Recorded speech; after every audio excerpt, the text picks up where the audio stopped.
안녕하십니까. Y타임스 논평의 주부길입니다. 요즘 문재인 정부의 대북 정책에 대해서 많은 의혹들이 나오고 있습니다. 특별히 김정은이 문재인 대통령을 저렇게 함부로 대하는 이유가 뭘까요? 오늘 여기에 대해서 속속들이 좀 파헤쳐 보겠습니다.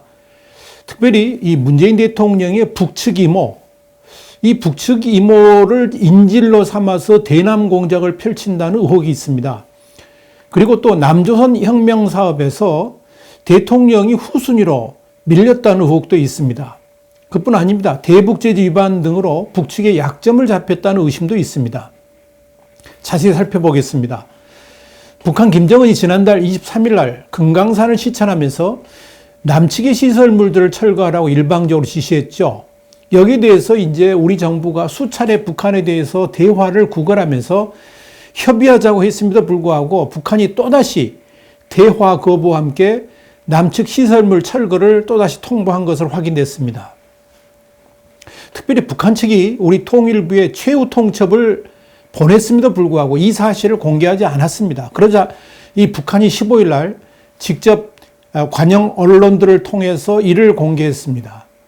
북측이 남측과 대화 의지가 전혀 없다는 것을 이 관영 언론들을 통해서 확인한 겁니다. 북한 조선중앙통신 그리고 노동신문 이런 이 북한 관영 언론이 15일 날 금강산은 북과 남의 공유물이 아니다라는 논평을 냈습니다. 여기에서 우리의 그러니까 북한의 금강산은 민족 앞에 후대들 앞에 우리가 주인이 되어 우리가 책임지고 우리식으로 세계적인 문화관광지를 보란듯이 훌륭하게 개발할 것이다. 그러면서 금강산 관광 개발에 남조선이 끼어들 자리가 없다라고 주장을 했습니다.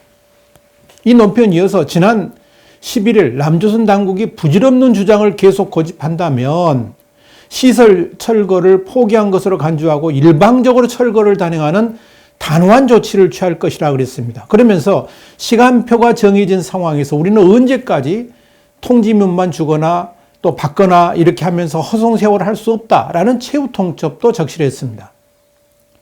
우리 정부는 지난달 28일 날 금강산 실무회담을 제안하는 제1차 대북 통지문을 발송했고요. 또 지난 5일에 이어서 7일 두 차례에 걸쳐서 이 남측 공동점검단의 방북을 제안했습니다만은 북한 측은 이를 즉각 거부한 것으로 확인됐습니다. 그러나 통일부는 이 사실마저도 공개하지 않았습니다. 그럼에도 불구하고 청와대는 15일 날 금강산은 남북협력의 역사라 그러면서 대화로 문제를 해결하고 서로 협의해 할 일을 또 이렇게 해야 되지 않겠나. 또 그래서 북한의 호응이 있기를 바란다. 뭐 이런 내용을 또 발표를 했습니다. 우리 측은 그러니까 북한에 계속 대화를 주문하고 또 만남을 희망합니다만은 북한 측은 아예 거들떠보지도 않고 있는 셈입니다.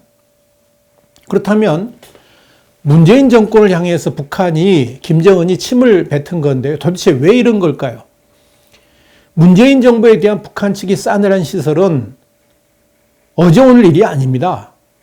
김정은의 문재인 대통령에 대한 기대의 포기는 지난 2월에 하노이 노딜 때부터 본격화된 것으로 추정됩니다. 김정은은 이 하노이를 가면서 남측의 문재인 대통령의 조언을 많이 받은 것으로 알려졌습니다. 특별히 문재인 정부가 훈수를 뒀던 영변 핵시설 해체하고 대북제재 완화 카드 교환에 대해서 트럼프 대통령이 김정은 입장에서는 상상도 못할 플러스 알파를 요구함으로 인해 가지고 망신을 당했거든요. 이것 때문에 김정은이 경로를 했다는 후문이 있습니다. 결국 김정은이 한미동맹을 통한 문재인 정부의 역할을 크게 기대했다가 하노이 노딜로 인해 가지고 크게 실망했다 하는 이야기입니다. 이런 사실은 지난 8월 25일 G7 정상회의에 참석한 트럼프 대통령이 일본의 아베 신조 총리한테 김정은이 문재인 대통령을 신용할 수 없다고 말했다. 이렇게 이제 전달했는데 이 보도에 그대로 드러납니다. 이걸 보도한 일본의 산케이 신문은 트럼프 대통령이 한국의 태도는 심하다. 현명하지 않으며 김정은에게 무시당하고 있다라고 말했다는 겁니다. 역설적입니다만은 한미동맹의 힘도 그렇게 강력하지 않고 이것 때문에 한국 정부의 미국에 대한 영향력도 거의 없다는 것이 오히려 김정은으로 하여금 문재인 정부에 대한 매력을 잃게 만드는 요인이 된 것으로 보입니다. 여기에 문재인 정부가 수차례 북한을 현혹하는 발언들을 했죠. 예를 들면 남북 간 경제협력으로 평화경제가 실현된다 그러면 우리는 단숨에 일본의 우위를 따라잡을 수 있다. 대통령이 그랬죠. 그런데 그 말대로 전혀 이루어지지도 않고 더불어 그걸 실현하기 위한 어떤 행동도 시도하고 있지 않죠. 그러니까 김정은이 분노할 수밖에 없겠죠. 남측의 정부 관계자들이 수차례 금강산 관광 개성공단 재개 이야기했죠. 남북철도 연결 언급했죠. 그런데 여기에 대한 현실화 전혀 못하고 있죠. 그러니까 북측이 화나는 거죠. 그렇지 않겠습니까? 말들은 무성한데 행동이 없기 때문에 그렇죠. 여기에 미국의 분노를 잠재우기 위해서 문재인 대통령이 한미 정상회담을 하면서 어떻게 했습니까? 10조 원이 넘는 무기 구매를 했지 않습니까? 이것도 김정은한테 엄청난 배신감을 안겨주었다는 겁니다. 그래서 미북 실무협상에서 김정은이 철저한 한국 배제를 요구했고요. 또 지난 3월 김정은이 직접 모든 남북 접촉 중단을 지시하게 된 것으로 이렇게 알려진 겁니다. 그러니까 김정은의 이런 지시는 단순한 대남 접촉 금지를 넘어서 한국을 향해 위협하고 협박하는 수준으로 확대되고 있는 것으로 확인되고 있습니다. 지난해에는 정상회담 3차례를 포함해가지고 23차례나 남북회담 개최했거든요. 올해는 제로입니다. 전혀 없습니다. 이것이 지금의 남북 관계죠. 그뿐입니까? 올해 들어서만 12차례에 도발했죠. 미사일 발사 실험. 그러니까 이런 관점에서 철저하게 남한 지역을 사정권을 하고 있다. 이걸 우리가 주목해 봐야 됩니다. 그래서 북한이 통미봉남, 미국과는 통하고 한국은 봉쇄하고 이 통미봉남을 강화하고 있고요. 한국 축구대표단에 대해서 냉대를 했고 금강산 시설물 철수 등으로 이어지고 있다. 이렇게 볼 수 있는 겁니다. 여기에 김정은과 북한이 문재인 대통령을 향해서 뭐라 그랬습니까? 주제넘게 물에 무도한 괴설을 늘어놓지 말라 그랬죠. 제처지도 모르는 hit도운 훈시를 하지 말라. 조선노릇도 변변히 못할 제목인 문재인은 한반도 상황 운전자 역할을 꿈도 꾸지 말라. 뭐 이렇게 조롱하고 능멸까지 해댄 거 아닙니까? 나이를 따져도 31살이나 어린 아들뻘한테 대한민국의 대통령이 훈수를 듣고 비난을 받고 노골적 겁박까지 당한 겁니다. 그럼에도 불구하고 문재인 정권은 김정은만 쳐다보고 있습니다. 이렇게 북한한테 온갖 수모를 당하면서도 문재인 정부는 이를 외서외면합니다. 그러면서 김정은만 쳐다보고 있는 거죠. 짝사랑도 이런 외골수 짝사랑이 없습니다. 심지어 이미 철진한 레코드가 되어버린 한 아시안 정상회의에 김정은이 올 것이라고 학수고대하면서 모든 준비를 다 해놨다라고 공세를 펼치지 않습니까? 안쓰러울 정도입니다. 김정은은 정작 금강산에서의 남측 시설물들을 철거하라고 지시하고 또다시 최후 통첩성 통지문까지 보내왔음에도 불구하고 문재인 정부는 금강산 풀리면 원산까지 관광지대가 가능하다. 뭐 이런 자다가 봉창 두들기는 소리를 하고 있습니다. 심지어 외교부 장관까지 나서가지고 개별 관광은 대북 제재에 접촉되지 않는다는 말까지 해가면서 금강산 관광 재개를 말합니다만은 정작 행동으로 옮기지는 못합니다. 그런 한국을 바라보는 북한의 시선이 어떠한지는 아예 생각조차 안 하는 거죠.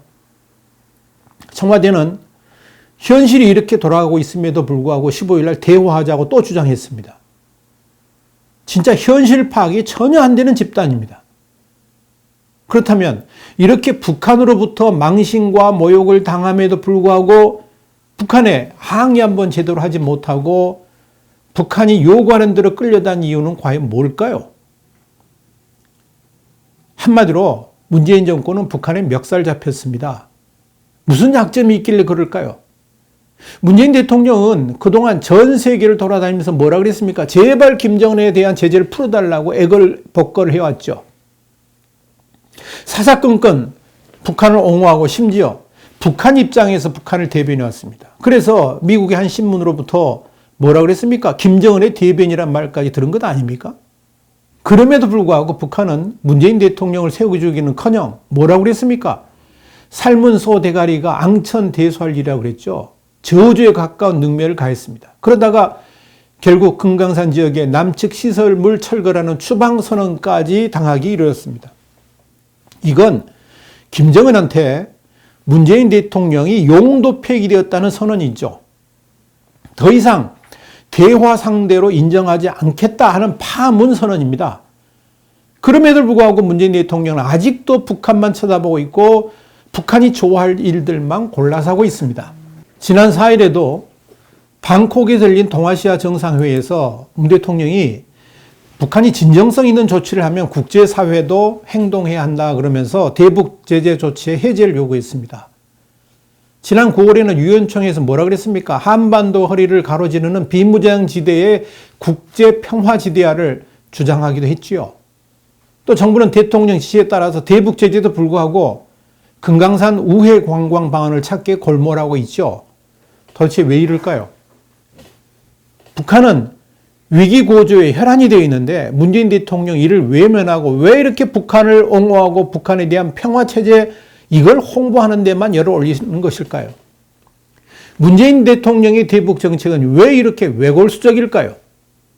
왜 북한의 저주에 가까운 조롱에 대해서도 화 한 번 내지 않고 침묵을 지키는 것일까요? 북한의 김정은은 도대체 뭘 믿고 저렇게 문재인 대통령을 조롱하고 대한민국 체제를 흔들고 있는 것일까요? 여기에 대해서 문재인 정권의 대북 추종 노선을 추종하는 세 가지 의혹이 있습니다. 첫째는 대북 제재 위반 사항 등으로 북한의 약점이 잡혀 있을 가능성이 있다는 겁니다. 미국에서 흘러들어오는 정보들을 살펴보면 북한과의 커넥션에 대한 것들이 많습니다. 공개적으로 제가 거론할 수는 없습니다만 문재인 정부의 핵심들이 김정은과 상당한 커넥션을 가지고 대북 제재를 거슬러 올라갔다는 그런 내용들입니다. 결국 이미 북한과 한몸이 되어 있기 때문에 북한의 거침없는 행동에도 꼼짝하지 못하고 있다. 그런 추정들입니다. 이 정도만 제가 말씀드리겠습니다. 두 번째 의혹은 공산주의 이론으로 추론해 볼 수 있습니다만은 이미 남조선 혁명 사업에 문재인 대통령이 후순위로 밀렸고 사실상 권력을 장악한 또 다른 세력과 손잡고 본격적으로 공산당 직접 경영 체제로 들어갈 체제가 되었다. 이런 해석입니다. 이런 차원에서 문재인 대통령이 대한민국 권력 서열 몇 위인가 이런 질문이 나오는 겁니다. 그러니까 1위가 아니라는 거죠. 여러분 이해가 안 되시죠? 그런데 그게 현실이라고 그럽니다. 그러니까 문재인이 아닌 또 다른 세력하고 북한이 이미 손을 잡고 2단계 공산화 사업을 착수했다는 해석입니다. 이런 현실을 깨달은 문재인 대통령이 자신의 뜻과 다르게 주축 세력이 시키는 대로 전국을 끌고 나갈 수밖에 없다는 의미입니다. 이것도 이 정도만 제가 이야기하겠습니다. 세 번째는 문재인 대통령의 가족과 연관되어 있습니다. 우리 신문은 지난 11월 4일 문재인 대통령의 모친 사망과 관련해 가지고 문재인 대통령의 모친이 경호도 없이 사실상 방치되었다 그러면서 의문점을 제시한 바 있습니다. 우리 와이타임스 논평에서 11월 4일 날 보도를 했죠. 그리고 우리 유튜브 YTV 271탄에서 제가 진짜 궁금한 건 4가지 하면서 자세하게 설명을 해드렸습니다. 여기서 제기한 의문은 한 가지로 집약됩니다. 10월 29일 날 사망했던 문재인 모친이 진짜 어머니가 맞느냐 하는 의문이죠. 우리 신문은 4가지 의혹을 가지고 종합적으로 추론을 해보니까 그렇지 않을 가능성이 더 크다는 쪽에 비중을 두고 보도를 했습니다. 여기에 대해서 많은 분들의 제보가 있었습니다. 특별히 지난 2004년 7월 11일 금강산에서 있었던 남북 이산가족 상봉 행사에서 당시 청와대 시민사회 수석이었던 문재인이 이번에 사망한 어머니 강한옥 씨하고 북측의 이모라고 말하는 강병옥 씨를 만난 것에 대한 제보들이 많았습니다. 그런데 이 당시 언론 보도들을 보니까 미심적인 부분이 한두 가지가 아니었습니다. 우선 당시 문재인 수석의 나이는 51살이었는데 물론 이산가족 상봉을 위해서 당시 문재인 수석이 나이를 74이라고 변조를 했죠. 어찌됐건 그렇게 이제 이산가족 상봉에 참여를 했는데 당시 77세의 모친, 그러니까 강한옥 여사하고 55세의 이모를 만났다는 겁니다. 여기서 궁금증 하나. 문재인 수석과 이모의 나이는 불과 4살입니다. 그런데 모친이라 부르는 강한옥 여사와 북한의 이모하고는 나이 차이가 무려 22살입니다. 공식적으로는 강한옥 여사의 북한의 이모, 강병옥 여사가 친자매라고 그러는데 의문이 가는 거 아닙니까? 이 이모가 49년생이라 그러면 갓난아기적이 헤어졌는데 그 이모를 강한옥 여사가 알아볼 수 있었을까요? 그거 불가능하죠. 그렇지 않습니까? 두 번째, 아무리 북한의 여성들이 거늙어 보인다 하더라도 사진에 나오는 이모의 얼굴이 55살이, 여러분 한번 사진 한번 보세요. 믿어집니까? 안 믿겨집니다. 그렇다면 묻고 싶습니다. 북한의 저 이모, 과연 누굽니까? 북한의 이모라는 분이 문재인 대통령의 친어머니라는 주장들이 파다합니다. 제가 한 이야기하는 게 아니고 그런 주장들이 파다하는 거죠. 그런 추정들이 혹시 맞는 거 아닐까요? 만약에 그 추정이 맞다 그러면 이건 국가안보에 심각한 상황이 발생할 수 있습니다. 대통령의 친어머니가 북한의 김정은에게 인질로 잡히는 셈이 되기 때문에 그렇습니다.